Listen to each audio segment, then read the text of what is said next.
नमस्कार, news headquarter में आपका स्वागत है। मैं हूं विकास भदौरिया। अगले 1 घंटे में हम आपके सामने देश दुनिया की तमाम महत्वपूर्ण खबरें 1 मिनट के भीतर रखेंगे। आप सभी दर्शकों को बहुत नमस्कार। मैं आपके साथ आशुतोष चतुर्वेदी। आइए करते हैं शुरुआत न्यूज हेडक्वार्टर की और पहली खबर लेंगे आंध्र प्रदेश से। आंध्र प्रदेश में श्रद्धालुओं को लेकर जा रही एक बस में आग लग गई। राहत की बात यह रही कि बस में सवार सभी यात्रियों की जान बच गई। फायर ब्रिगेड की टीम ने भारी मशक्कत के बाद आग पर काबू पा लिया।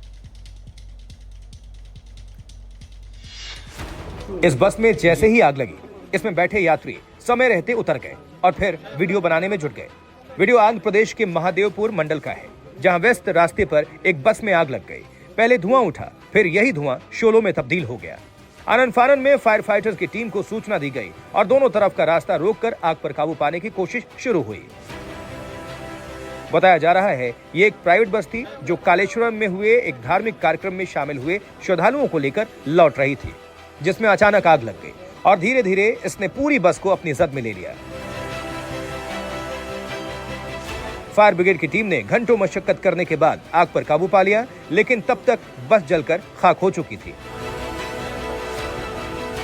बस में सवार सभी यात्री आंध्र प्रदेश के सिरसिला के रहने वाले थे। हादसे के बाद इन्हें दूसरी बस से इनके घर के लिए रवाना किया गया और क्रेन की मदद से बस को सड़क से हटाया गया।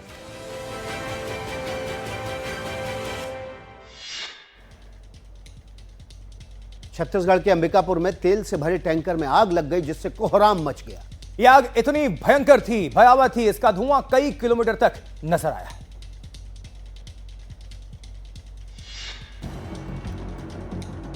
आग के शोले, धुआं धुआं होता आसमान और पुल पर मचा कोहराम। वीडियो छत्तीसगढ़ के अंबिकापुर का है, जहां तेल से भरा एक टैंकर अनियंत्रित हुआ और पलट गया। टैंकर का तेल सड़क पर बहने लगा और फिर एक चिंगारी ने सब कुछ कोहराम में तब्दील कर दिया। टैंकर से आग की लपटें उठने लगीं और धीरे धीरे इसका दायरा बढ़ने लगा। जैसे जैसे तेल बह रहा था, आसमान में काले धुएं का दायरा भी बढ़ता जा रहा था। आसपास मौजूद लोग कुछ भी कर नहीं सकते थे, लिहाजा वो वीडियो बनाने में व्यस्त हो गए। बताया जा रहा है कि जैसे ही टैंकर पलटा, मौका रहते ड्राइवर और हेल्पर गाड़ी से कूदकर भाग गए और अपनी जिंदगी बचाई। यह हादसा अंबिकापुर के नेशनल हाईवे 43 पर हुआ, जहां एक पुल पर टैंकर पलट गया। आग लगने के बाद चारों तरफ अफरा तफरी मच गई। जानकारी के मुताबिक टैंकर चालक एक बाइक सवार को बचाने की कोशिश कर रहा था, जिससे वाहन अनियंत्रित होकर पलट गया और उसमें आग लग गई। टैंकर में लगी आग के साथ जो धुआं उठा वो कई किलोमीटर तक फैल गया। हादसे की जानकारी मिलने के बाद फायर ब्रिगेड की टीम ने मोर्चा संभाला। देखिए, ये तो बात हो गई आग की, लेकिन देश के कई हिस्सों में बिना मौसम बारिश जारी है। आसमानी आफत ने सब कुछ अस्त व्यस्त कर दिया है। गुजरात के भरूच में भी भारी बारिश से हाहाकार मचा हुआ है। इस रिपोर्ट में देखिए। भारी बारिश का कहर देखिए। लगातार बारिश के बाद हाल कैसे बेहाल है वो देखिए। सड़कें पानी पानी है, ट्रैफिक का हाल बुरा है। ये वीडियो गुजरात के भरूच शहर का है। तेज रफ्तार बरसात ने तापमान को कम जरूर किया, लेकिन सड़क पर आवाजाही करने वाले लोगों को भारी मुसीबत का सामना करना पड़ रहा है। सड़कें पानी से लबालब भरी हुई हैं और इस बारिश में लोगों को अपने घर या दफ्तर जाना मजबूरी बन गया है। सिर्फ बारिश ही नहीं हो रही, पहले तेज हवाओं ने शहर को अपने आगोश में लिया तो हालात क्या हुए आपके सामने हैं। सालों से गहरी जड़ें जमाए बड़े पेड़ भी धराशायी हो गए तो कहीं बिजली का पोल गाड़ी पर आ गिरा। मौसम विभाग के अनुसार अरब सागर में सक्रिय कम दबाव प्रणाली के कारण गुजरात में 30 मई तक 40 से 50 किलोमीटर प्रति घंटे की रफ्तार से हवाएं चलने के साथ बारिश होने की संभावना है। भरूच के साथ साथ गुजरात के कई दूसरे शहरों में भी जमकर बारिश हुई है, जबकि मौसम विभाग का अलर्ट अभी जारी है।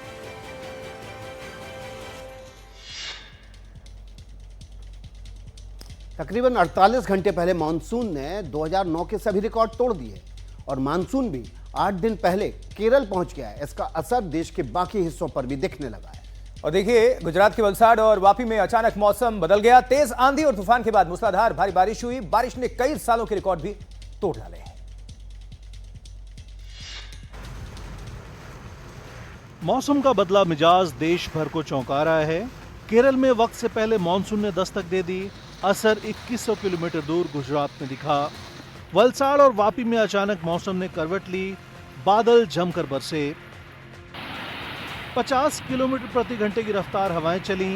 गरज के साथ मूसलाधार बारिश हुई तो बादल घंटों तक बरसते रहे। वापी और दमन जैसे इलाकों में तूफान जैसे हालात बन गए। यहाँ 60 से 70 किलोमीटर प्रति घंटा की रफ्तार से तेज हवाएं चली।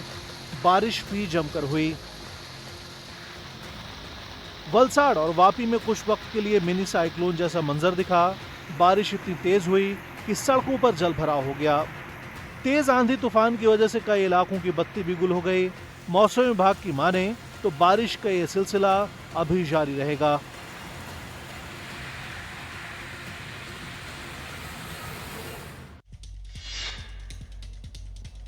वही खबर तमिलनाडु से, तो तमिलनाडु के कोयम्बटूर में भी भारी बारिश से हाल बेहाल है। भूस्खलन से कई सड़कें पूरी तरह से बंद हो गई हैं, जिसे बहाल करने का काम भी जारी है। रिपोर्ट देखिए। लगातार हो रही भारी बारिश से शहर का क्या हाल है आपके सामने है। कहीं सड़कें टूटी हुई हैं तो कहीं सड़कें बह गई। ये वीडियो तमिलनाडु के कोयम्बटूर का है।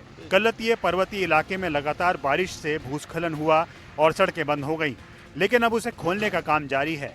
जगह जगह बुलडोजर से सड़कों को फिर से ठीक करने का काम किया जा रहा है। सड़कों का ये हाल तब हुआ जब कोयम्बटूर और ऊटी में भारी बारिश के कारण पहाड़ी इलाकों में भूस्खलन से बड़े पत्थर सड़क पर आ गिरे, तो कहीं बड़े पेड़ जड़ से उखड़कर सड़कों पर गिर गए। रविवार और सोमवार को भारी बारिश से पूरे इलाके में हाहाकार मचा रहा। मौसम विभाग ने कोयम्बटूर और नीलगिरी जिलों में भारी बारिश, आंधी और बिजली गिरने की भविष्यवाणी की थी। मौसम विभाग का इलाके में अब भी अलर्ट है, जबकि डिंडीगुल, थेनी, तिरुनेलवेली, तेनकासी और कन्याकुमारी में ऑरेंज अलर्ट है। मौसम विभाग का पूरे राज्य में भारी बारिश का अनुमान है। तो देखिए, बेमौसम बारिश का संकट अभी टला नहीं है। विकास, मौसम विभाग ने देश के कई हिस्सों में अलर्ट रखा हुआ है। 28 मई यानी बुधवार को कहां मौसम का क्या हाल रहेगा, ये भी आपको डिटेल्स बता देते हैं। विकास, देखिए, हिमाचल प्रदेश में ऑरेंज अलर्ट है। भारी बारिश और आंधी की संभावना भी यहां पर है। ओलावृष्टि भी हो सकती है, जबकि कर्नाटक में भारी बारिश की आशंका है। कुछ जगहों पर अत्यधिक बारिश की चेतावनी है, जबकि मध्य महाराष्ट्र में भारी बारिश की संभावना दिखाई दे रही है। गोवा, केरल, वहां भी भारी बारिश का अलर्ट जारी किया गया है। आपके मध्य प्रदेश में क्या हो रहा है? बिल्कुल, देखिए, मध्य प्रदेश में आंधी के साथ बारिश का अलर्ट जारी किया गया है। अब हम उत्तर प्रदेश की बता देते हैं। उत्तर प्रदेश और बिहार दोनों की, उत्तर प्रदेश और बिहार हीट वेव की चेतावनी वहां पर जारी की गई है। और आप तो बिल्कुल आशुतोष उत्तर प्रदेश और बिहार के बॉर्डर के जिले के भी हैं। पंजाब, हरियाणा और राजस्थान की बात कर लेते हैं तो दिल्ली सहित इन चारों राज्यों में हीट वेव की चेतावनी दी गई है। कई इलाकों में भीषण गर्मी की स्थिति आशंका, उसके मद्देनजर आप भी अलर्ट रहें। इसीलिए मौसम विभाग ने आपको ये जानकारी दी है कि आप तैयार रहें। मैदान से लेकर पहाड़ तक भारी बारिश से हाहाकार मचा हुआ है। देखिए, जम्मू कश्मीर के कई इलाकों में बारिश के बाद भूस्खलन की स्थिति है, जिसे धमाका करके हटाया जा रहा है। 1, 2, 3 और बड़ा धमाका। यह धमाका किसी आतंकी ठिकानों को तबाह करने का नहीं है, बल्कि उस रास्ते को साफ करने के लिए किया जा रहा है जहां बड़े बड़े चट्टान पड़े हैं। यह हालात तब हुए जब भारी बारिश से भूस्खलन हुआ और किश्तवाड़ के फगुमार राष्ट्रीय राजमार्ग 244 बंद हो गया। कल शाम को स्लाइड आया था, तो रात भर यहाँ पे काम चलता रहा। इसमें ड्रिलिंग होती रही, ब्लास्टिंग होती रही, तो उसी दौरान ऊपर से और स्लाइड आ गया। नहीं तो इसको हमने आज सुबह तक खोल देना था, बट अभी इसमें होपफुली काम चल रहा है। आप देख ही रहे हैं, काम चल रहा है। इसमें NHIDCL, मेगा प्रोजेक्ट वाले और R&B इंफ्रा, वो तीनों कंपनियां काम कर रही है मिलके। भारी भूस्खलन के बाद राष्ट्रीय राजमार्ग को साफ करने का काम जारी है। ये दिन की तस्वीरें हैं, लेकिन प्रशासन इस रास्ते को साफ करने के लिए पूरी रात काम करता रहा।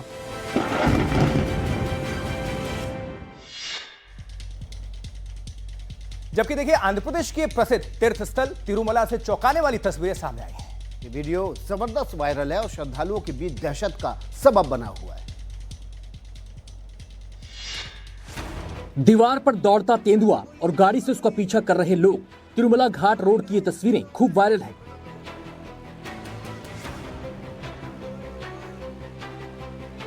प्रसिद्ध विनायक स्वामी मंदिर के पास की दीवार पर ये तेंदुआ चहलकदमी कर रहा था। मंदिर की ओर जा रहे श्रद्धालुओं ने तस्वीरों को अपने कैमरे में कैद कर लिया। ये तस्वीरें चिंता बढ़ाती हैं, क्योंकि विनायक स्वामी मंदिर में रोजाना हजारों श्रद्धालु पहुंचते हैं। स्थानीय प्रशासन और वन विभाग को इसकी खबर दी गई है, जिसके बाद इलाके की निगरानी बढ़ा दी गई है। श्रद्धालुओं की सुरक्षा के लिए अतिरिक्त पुलिस बल भी तैनात किया गया है और लोगों से सतर्क रहने की अपील की गई है।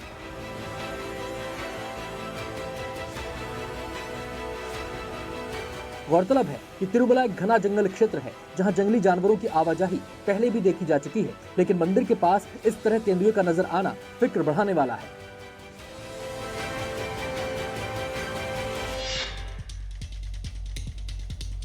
लखनऊ आगरा एक्सप्रेसवे पर भीषण सड़क हादसे में 25 लोग घायल हो गए। जी हाँ, देखिए, दो बसेस की इस भीषण टक्कर में जो लोग घायल हुए हैं उनमें कुछ की हालत नाजुक भी बनी हुई है।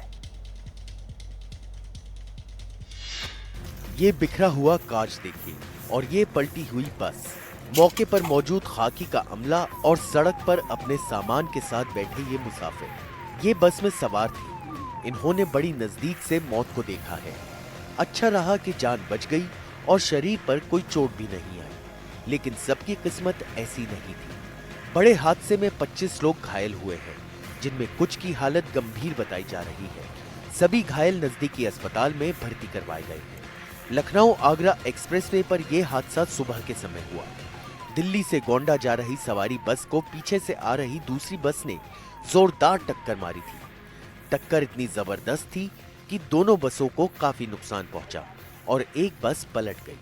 शुरुआती जांच में तेज रफ्तार और लापरवाही को हादसे की वजह बताया जा रहा है, लेकिन हाईवे पर इस तरह की लापरवाही बड़ी है। जिस तरह से हादसा हुआ उसमें कई लोगों की जान भी जा सकती थी। इधर उत्तर प्रदेश के गाजियाबाद की एक रिहायशी इमारत में बच्चा लिफ्ट में फंस गया। उसके बाद जो हुआ वो काफी परेशान करने वाला है। 1 मिनट 7 सेकंड का ये वीडियो है, आपको जरूर देखना चाहिए क्योंकि ऐसा हादसा आपके बच्चों के साथ भी हो सकता है। ऐसे में सावधानी बरतना जरूरी है।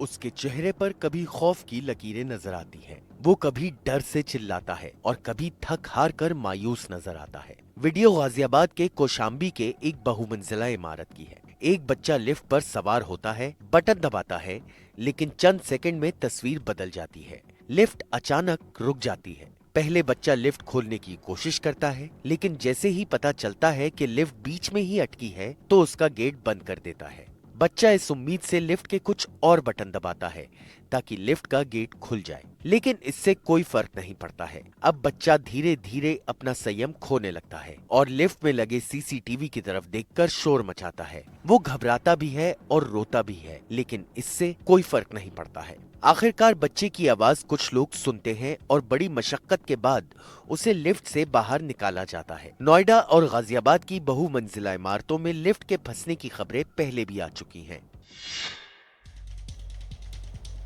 ऑपरेशन सिंदूर की सफलता के बाद प्रधानमंत्री मोदी पहली बार गुजरात के गांधीनगर पहुंचे हैं। देखिए, प्रधानमंत्री नरेंद्र मोदी ने यहां एक भव्य रोड शो किया और अपने संबोधन में पाकिस्तान को सीधा संदेश दिया है।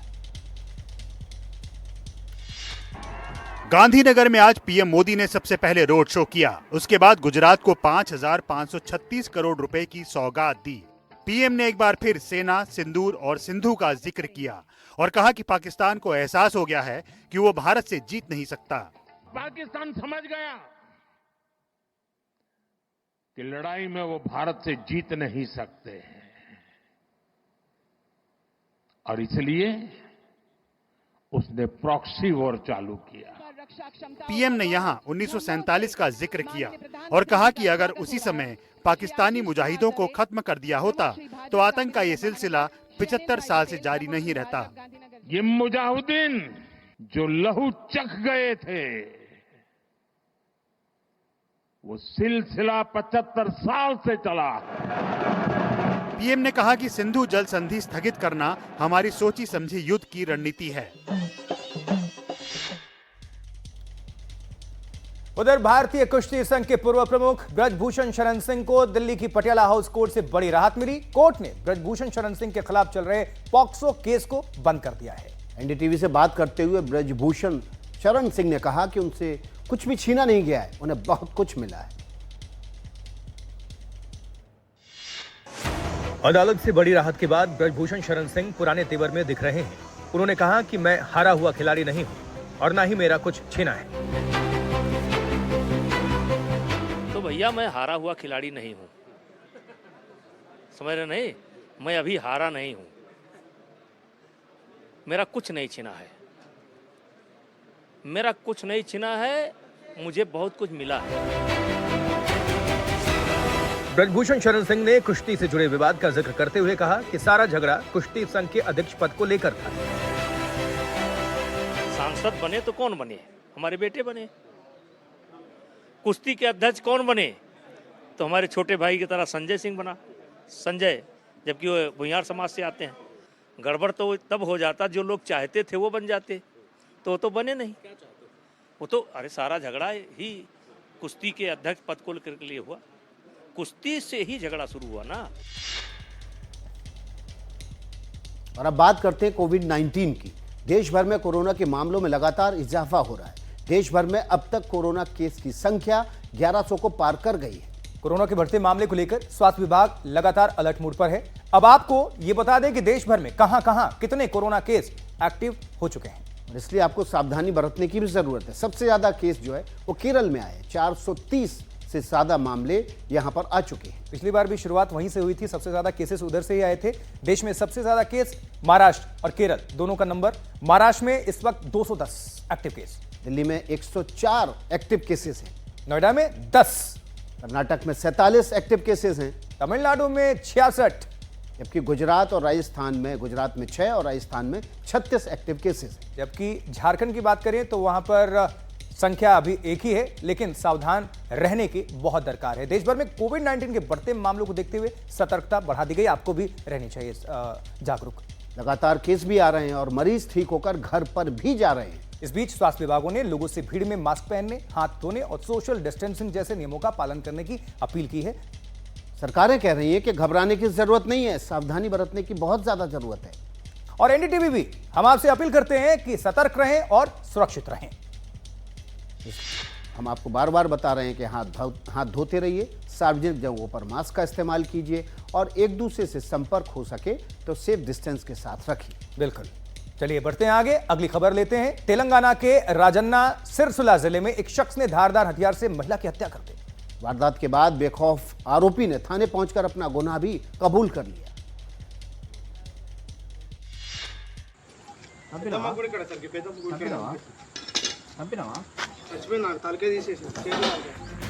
सुना आपने अपराध का तरीका और उसके बाद आरोपी का ये कबूलनामा।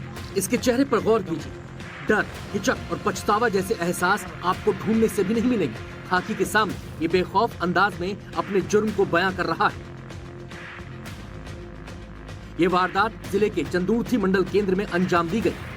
महिला खेत में काम करने के बाद घर लौट रही थी। उसी दौरान धारदार हथियार लिए आरोपी ने उसे घेर लिया और बीच सड़क ताबड़तोड़ वार कर उसकी जान ले ली।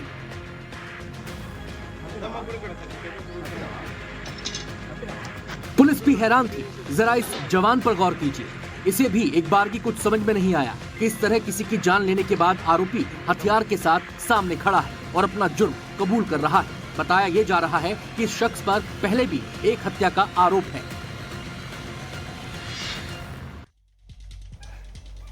आंध्र प्रदेश के कुर्नूल जिले के खेतों और पहाड़ियों में लोग हीरे तलाश रहे हैं। एक बार यह बात सुनने में थोड़ा अजीब लगती है, लेकिन हकीकत यही है।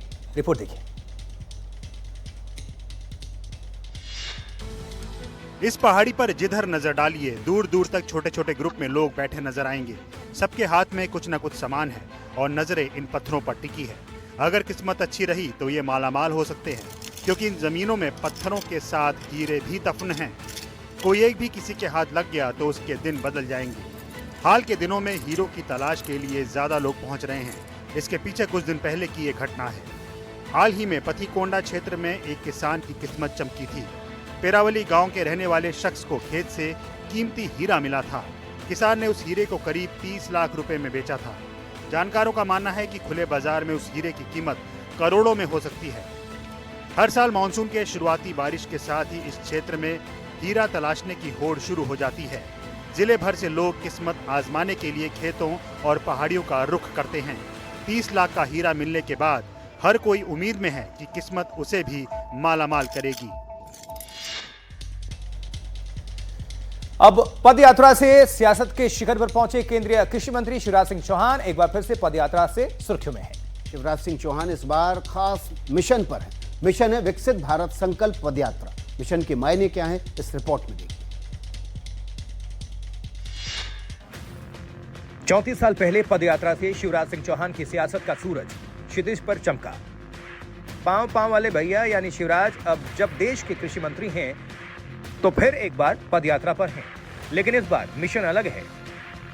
मिशन है विकसित भारत संकल्प पदयात्रा। शिवराज के इस पदयात्रा के मायने क्या है? विदिशा में केंद्रीय मंत्री शिवराज सिंह चौहान से बात की हमारे सहयोगी अनुराग द्वारी। इतने लंबी यात्रा आपने करी है, उद्देश्य क्या है इसका? विकसित भारत, प्रधानमंत्री जी का संकल्प, और विकसित भारत के लिए विकसित गांव और शहर। शिवराज सिंह चौहान ने विदिशा से पदयात्रा शुरू की। हर हफ्ते 2 से 3 दिन पदयात्रा करेंगे। हर दिन 20 से 25 किलोमीटर पैदल चलेंगे। किसानों से सीधा संवाद करेंगे।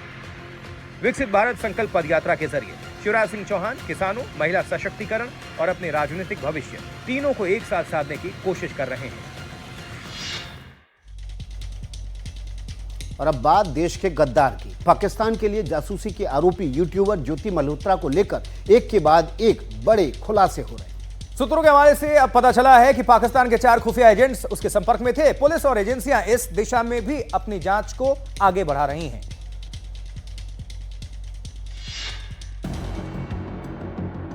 यूट्यूब की आड़ में पाकिस्तान को खुफिया जानकारियां देने की आरोपी ज्योति मल्होत्रा के नए राज सामने आ रहे हैं। बात उन 4 पाक एजेंटों से जुड़ी है जो ज्योति के संपर्क में थे। उसके जासूसी लिंक पर पाकिस्तान के 4 खुफिया एजेंट्स को लेकर जांच शुरू हुई है। सूत्रों के मुताबिक ये चारों एजेंट्स यूट्यूबर ज्योति मल्होत्रा के संपर्क में थे। सूत्र ये भी बता रहे हैं कि ज्योति मल्होत्रा से चारों पाकिस्तानी एजेंट्स 1-to-1 बात कर रहे थे। चारों एजेंट ISI से जुड़े हैं या पाक सेना के अफसर हैं, इनकी रैंक क्या है, इन सब का पता लगाया जा रहा है। इन सब के बीच ज्योति के लैपटॉप और मोबाइल से मिले डेटा की जांच भी जारी है। सूत्र बता रहे हैं कि डेटा से ज्योति के खिलाफ जासूसी के सबूत मिले हैं। ऐसे में पुलिस FIR में कुछ और धाराएं जोड़ सकती है। इसके अलावा मनी ट्रेल की जांच के लिए हरियाणा पुलिस दूसरी एजेंसियों की मदद भी ले सकती है। ज्योति के पाकिस्तान में VIP ट्रीटमेंट की जांच भी जारी है। सुरक्षा बलों का एंटी नक्सल ऑपरेशन लगातार जारी है। एक तरफ नक्सलियों को उनकी सफाई की जा रही है, दूसरी तरफ नक्सली सरेंडर भी कर रहे हैं। आज छत्तीसगढ़ के सुकमा में सुरक्षा बलों को बड़ी कामयाबी मिली जब 39 लाख के इनामी 18 नक्सलियों को सुरक्षा बलों ने हथियार डालने पर मजबूर कर दिया। लाल आतंक के खिलाफ सुरक्षा बल एक्शन मोड में है। पिछले 2 हफ्तों में एंटी नक्सल मिशन में 60 से ज्यादा नक्सली मारे गए हैं। मारे गए नक्सलियों में मोस्ट वांटेड बसवराज राजू तक शामिल था, जिस पर 1 करोड़ का इनाम था। सुरक्षा बलों के इसी एक्शन से घबराए नक्सली अब हथियार डालने लगे हैं। लाल आतंक के सरेंडर की तस्वीरें छत्तीसगढ़ के सुकमा से आई हैं। सुरक्षा बलों को यहां बड़ी कामयाबी मिली। 4 हार्डकोर नक्सली समेत 18 नक्सलियों ने सरेंडर किया। इन नक्सलियों पर 39 लाख रुपए का इनाम था। सरेंडर करने वाले नक्सलियों में 2 ऐसे हैं जिन पर 8-8 लाख का इनाम था। सरेंडर करने वालों में एक महिला नक्सली भी शामिल है। ये 39 नक्सली सुकमा और बीजापुर इलाके में कई बड़ी घटनाओं में शामिल थे। पुनर्वास नीति से प्रभावित होकर सभी नक्सलियों ने सरेंडर किया है।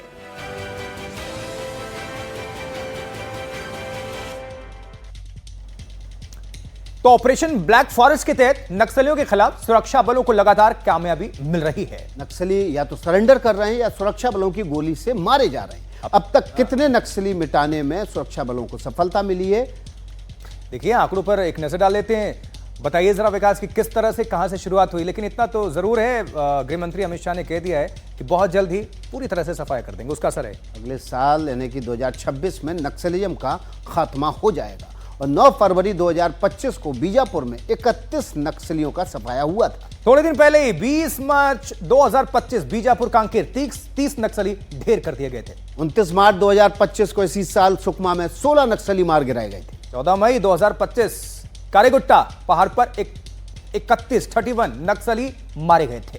21 मई 2025 को यानी कि इसी महीने आबूझमाड़ में 27 नक्सलियों को सुरक्षा बलों ने ढेर कर दिया। जबकि देखिए 16 जनवरी 2025 बड़े चोक्का राव उर्फ दामोदर बीजापुर में उसको ढेर किया गया था सुरक्षा बलों की तरफ से।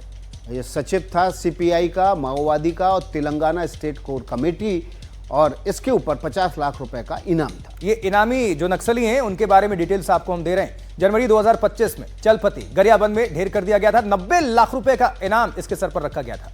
21 मई 2025 को नंबाला में केशव राव उर्फ बसवराजू आबुजमाड़ में ढेर कर दिया गया था और ये महासचिव था सीपीआई का, और पहली बार सुरक्षा बलों ने नक्सलियों के संगठन के इतने बड़े किसी पदाधिकारी को मार गिराया था। 1.5 करोड़ के लगभग इस पर इनामी राशि थी और इसलिए कहा जा रहा है कि अब इनका कमर टूटा है और लगातार इसका रिजल्ट भी है कि सरेंडर भी करे जा रहे हैं क्योंकि मारे जा रहे हैं और डर है इनमें। लेकिन 26/11 आतंकवादी हमले के मास्टरमाइंड तहव्वुर राणा ने दिल्ली की अदालत में अर्जी दाखिल की है। क्या अर्जी दी है? राणा ने जेल नियमों के तहत अपने परिवार से बात करने की इजाजत मांगी है।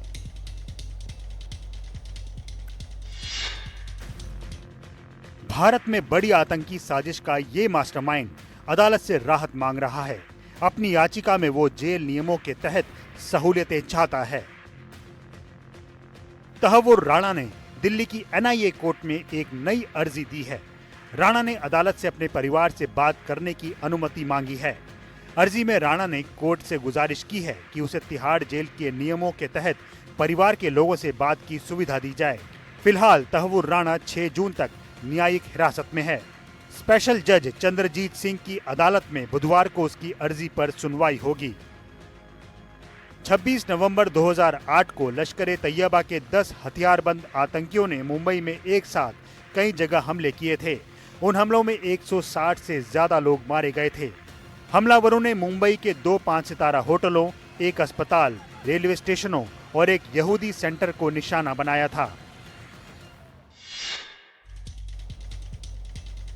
यात्रीगण कृपया ध्यान दें, आपके लिए एक अच्छी खबर है। अगर आप भी यात्रा करने के शौकीन हैं तो भूटान जाना चाहते हैं तो IRCTC की एक नई पेशकश है। जी हां, भारत गौरव डिलक्स ट्रेन के जरिए आप भूटान तक यात्रा कर सकते हैं। दिल्ली से 14 दिवसीय इस यात्रा की शुरुआत 28 जून से हो रही है। 28 जून से जब ये यात्रा शुरू होगी तो कहां से शुरू होगी ये आपको बता देते हैं। दिल्ली से सफदरजंग रेलवे स्टेशन से इस यात्रा की शुरुआत होगी। जो गुवाहाटी नीलांचल पहाड़ियों पर स्थित कामाख्या मंदिर आप भी जानते होंगे, दर्शन करना चाहते होंगे तो इस ट्रेन के जरिए आप दर्शन कर सकते हैं। इसके बाद शिलांग मेघालय के उमियम झील की खूबसूरत तस्वीर देखने को मिलेगी और घूमने के बाद रात्रि विश्राम भी। इसके बाद आपकी यात्रा आगे बढ़ेगी जब चेरापूंजी से याद आया, सबसे ज्यादा बारिश वहां हुआ करती है। बिल्कुल, 7 सिस्टर्स जलप्रपात, नोहकलिकाई जलप्रपात और एलिफेंट फॉल्स का भ्रमण करते हुए आप आगे बढ़ेंगे। मेघालय की राजधानी है शिलांग, तो शिलांग की जो वापसी, फिर यहीं पर रात्रि विश्राम आप करेंगे, नाइट स्टे। गुवाहाटी ब्रह्मपुत्र नदी पर भी सूर्यास्त क्रूज का आनंद आप ले सकते हैं। और सूर्यास्त क्रूज का आनंद लेने के साथ साथ आगे बढ़ेंगे तो फिर आपकी यात्रा आगे बढ़कर कहां पहुंचेगी आशुतोष? हासीमारा पश्चिम बंगाल, भूटान सीमा के निकटतम रेलवे स्टेशन। और यहां से पर्यटक सड़क मार्ग से, यानी कि ट्रेन की जो डेस्टिनेशन है वो आखिरी डेस्टिनेशन है हासीमारा पश्चिम बंगाल, और फिर हासीमारा पश्चिम बंगाल के स्टेशन से आपको बस के जरिए आगे ले जाया जाएगा। और यहां से पर्यटक सड़क मार्ग से भूटान में आपकी एंट्री हो जाएगी। फिर फुंट शोलिंग भूटान के सीमावर्ती शहर की यात्रा प्रारंभ हो जाएगी। यहाँ से फुटशोलिंग से आप पहुंचेंगे थिम्पू, जो कि भूटान की राजधानी है, और यहाँ पर स्थानीय संस्कृति और प्राकृतिक सुंदरता का आप लुत्फ उठाएंगे। और फिर आपकी यात्रा आगे बढ़ेगी और ट्रेन पुनाखा की तरफ बढ़ जाएगी। और पुनाखा आपको बता दें ऐतिहासिक और प्राकृतिक का नायाब नमूना है। और उसके बाद आप पहुंचेंगे पारो, पवित्र स्थल और प्राकृतिक सौंदर्य का अद्भुत संगम है यहाँ पर। और जैसे ही पारो पहुंचेंगे तो आप पहुंचेंगे ताकसांग। तो ये है आपकी यात्रा की डिटेल्स।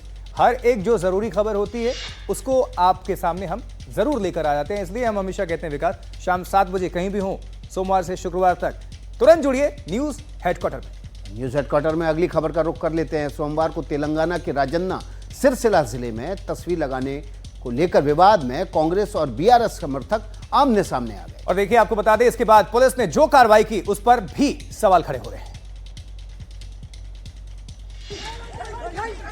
पुलिस की लाठियां बीआरएस कार्यकर्ताओं पर बरस रही हैं। पार्टी समर्थकों को दौड़ा कर पीटा गया। बीआरएस के नेता और समर्थक इस कार्रवाई के खिलाफ विरोध जता रहे हैं। इनका कहना है कि इन्हें बिना गलती की सजा दी गई।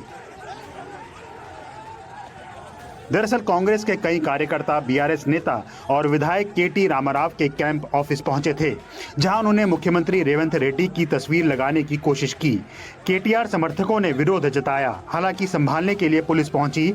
खाकी और बीआरएस समर्थकों के बीच थोड़ी बहस और धक्का मुक्की हुई। इसके बाद पुलिस ने लाठीचार्ज कर दिया। इस कार्रवाई में बीआरएस के कुछ नेता और कार्यकर्ता घायल हुए हैं। सवाल है कि हंगामा कांग्रेस कार्यकर्ताओं ने शुरू किया, फिर लाठियां बीआरएस समर्थकों पर क्यों बरसाई गई।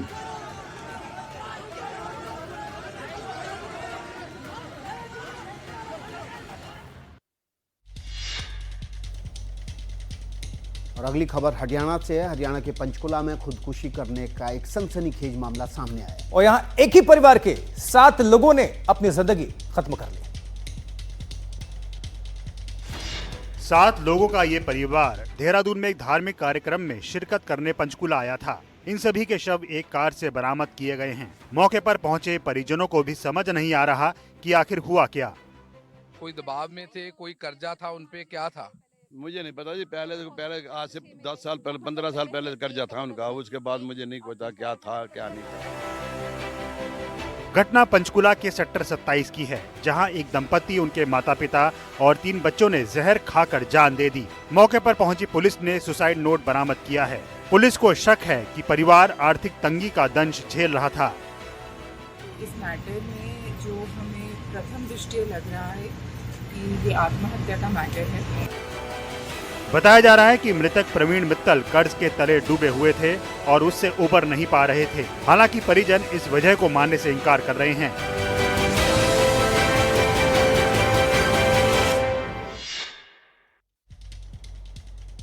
जिंदगी रहेगी तो बहुत सारे कर्ज उतर जाएंगे, इसलिए आपकी जिंदगी बहुत कीमती है। सुसाइड करने के बाद क्या होता है? आगे बढ़ते हैं। इंटरनेशनल खबर, क्योंकि भारत की कूटनीतिक स्ट्राइक के आगे देखिए पाकिस्तान ने घुटने टेक दिए हैं। बदहाली के कगार पर खड़ा पाकिस्तान पानी और व्यापार के लिए भारत के आगे गिड़गिड़ाने लगा है। पाकिस्तान के प्रधानमंत्री शहबाज शरीफ ईरान दौरे पर हैं। तेहरान में उन्होंने कहा कि वो भारत से व्यापार और पानी के मसले पर बातचीत करने के लिए तैयार है।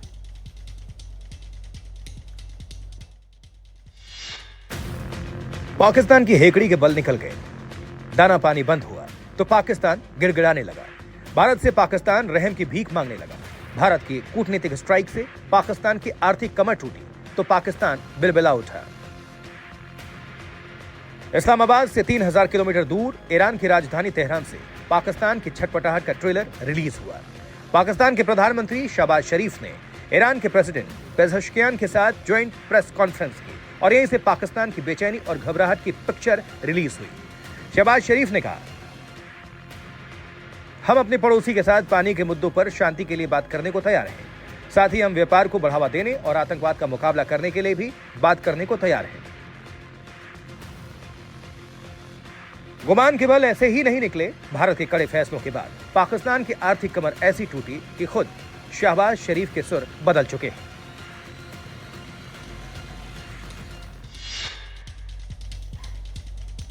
लेकिन शहबाज शरीफ को यह पता होना चाहिए कि भारत अब पानी पर या किसी और बात पर बातचीत बाद में करेगा, पहले पीओके पर बात करेगा।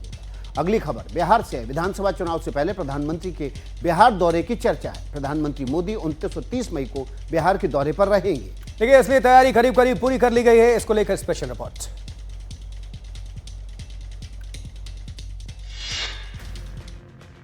बिहार विधानसभा चुनाव का बिगुल बज चुका है। सियासी पार्टियां मुद्दे उछालने लगी हैं। इसी सरगर्मी के बीच पीएम मोदी 29-30 मई को बिहार आएंगे। बिहार में पीएम के 2 दिनों के दौरे पर कई कार्यक्रम तय किए गए हैं, जिसे लेकर सुरक्षा अलर्ट किया गया है। पीएम 29 मई को पटना आकर कई सौगात देंगे, साथ में रोड शो भी करेंगे। 30 मई को प्रधानमंत्री की विक्रमगंज में जनसभा होगी। रोहतास के चिनारी विधानसभा के शिवसागर प्रखंड में हिंदू और मुस्लिम महिलाएं एकता का अनोखा संदेश दे रही हैं। ये हाथों में मेहंदी लगाकर ऑपरेशन सिंदूर का जश्न मना रही हैं और पीएम के आने का इंतजार है। जो नरेंद्र मोदी सरकार आ रहे हैं सासाराम में, उन्हीं के खुशी में हम लोग रस्म कर रहे हैं। जो सिंदूर ऑपरेशन हुआ है उसी का। इन महिलाओं ने एक दूसरे के हाथों में मेहंदी से ऑपरेशन सिंदूर लिखा है। महिलाओं ने कहा कि रोहतास में महिलाएं मेहंदी रचाकर पीएम मोदी का स्वागत करेंगी। देखिए, हाल के दिनों में अलग वजहों से चर्चा में रहे लालू प्रसाद यादव के परिवार में इस वक्त खुशी का माहौल है। खुशी का माहौल क्यों है? तेजस्वी यादव पिता बन गए, बच्चे की तस्वीरें वायरल है। इन सब के बीच आज ममता बनर्जी आशीर्वाद देने के लिए अस्पताल पहुंची।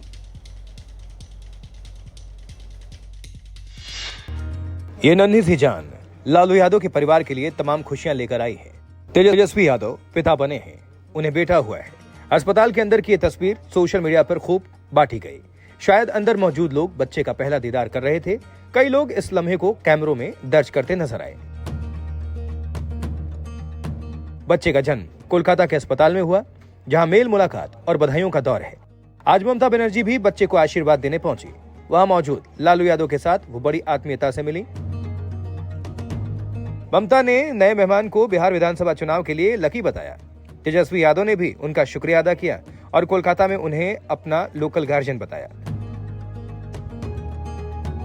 लालू यादव के परिवार में हाल के दिनों में तेज प्रताप को लेकर हलचल रही। उनके रवैये को नैतिकता के खिलाफ बताते हुए उन्हें परिवार से बाहर किया जा चुका है, लेकिन अब चेहरा बता रहा है कि वो काफी खुश हैं।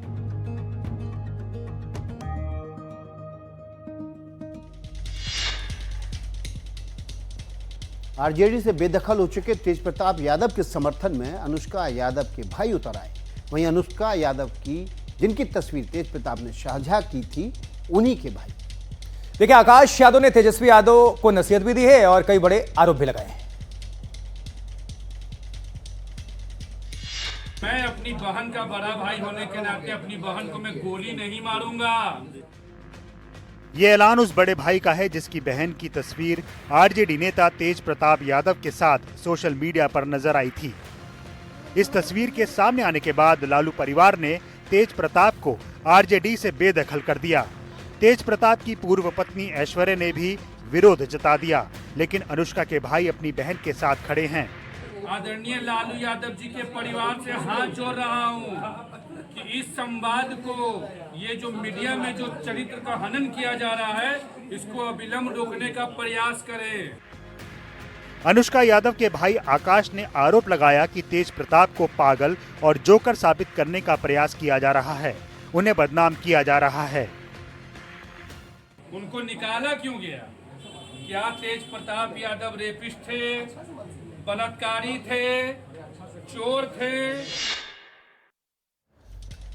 आगे बढ़ते हैं। बात होगी बिहार की। जरा उत्तर प्रदेश के गाजियाबाद की खबर, जहां कथित लव जिहाद का एक मामला सामने आया है। आरोप है कि अकबर नाम के शख्स ने ब्यूटी पार्लर में काम करने वाली 22 साल की लड़की से कोर्ट में जाकर शादी कर ली। खबर सामने आने के बाद स्थानीय लोगों ने आरोपी की दुकान तहस नहस कर दी, लेकिन लड़की ने जो बयान दिया वो कुछ अलग है।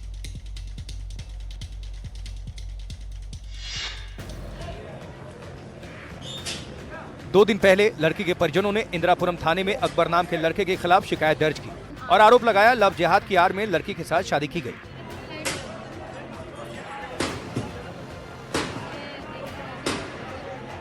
स्थानीय लोगों ने अकबर की दुकान तोड़ दी। पुलिस के मुताबिक अकबर जेल में है, लेकिन पूरे मामले में लड़की ने जो बयान दिया है उसने केस को नया मोड़ दे दिया है।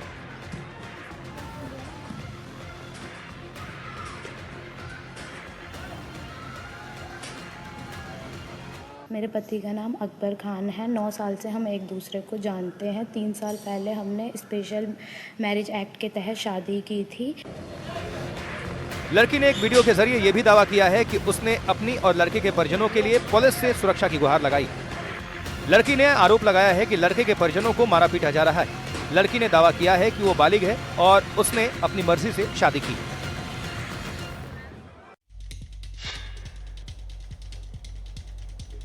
न्यूज हेडक्वार्टर में आपका एक बार फिर से स्वागत है। खबरों के सिलसिले को आगे बढ़ा लेते हैं। 1984 के सिख विरोधी दंगों में दिल्ली के सागरपुर में 21 लोगों की हत्या हुई, जिसमें जसविंदर नाम के शख्स के पिता भी शामिल थे।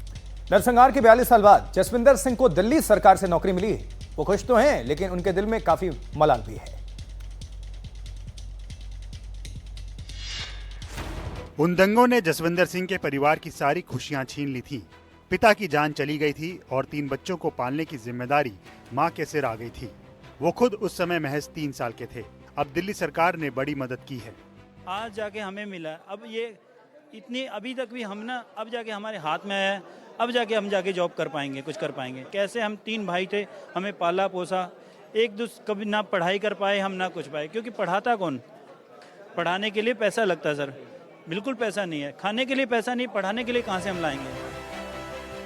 बीते हुए दिन कोई लौटा नहीं सकता, घर की जो खुशियां छीनी वो भी वापस नहीं मिल सकती। जसविंदर के परिवार के 4 दशक बहुत संघर्ष वाले रहे। उस टाइम पे हमारी मम्मी ने हमारा काम किया, सिलाई कहीं की इसकी जगह सिलाई सिल रही हैं, कहीं पे कहीं कर रहे हैं, तो जहाँ पे जो मिलता था, अगर कहीं कहता था ना रोटी दे, आज यहाँ पे कुछ मिलेगा आपको, वहीं चले जाते थे। कभी कहाँ लंगर खाना, कभी कुछ करना, इस तरह से हमारा गुजर बसर हुआ। तो Motorola, India's leading AI smartphone brand. Motorola presents video of the day.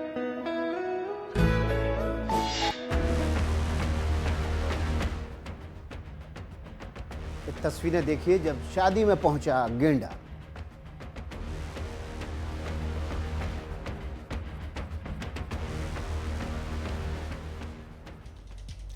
चलिए तो आज इसी के साथ न्यूज हेडक्वार्टर में इतना ही। विकास भदौरिया और मुझे आशुतोष चतुर्वेदी को आज के लिए दीजिए इजाजत, लेकिन आप कल फिर आपसे मुलाकात होगी ठीक शाम 7 बजे। आगे देखिए खबरों का सिलसिला शिप्ता देव के साथ।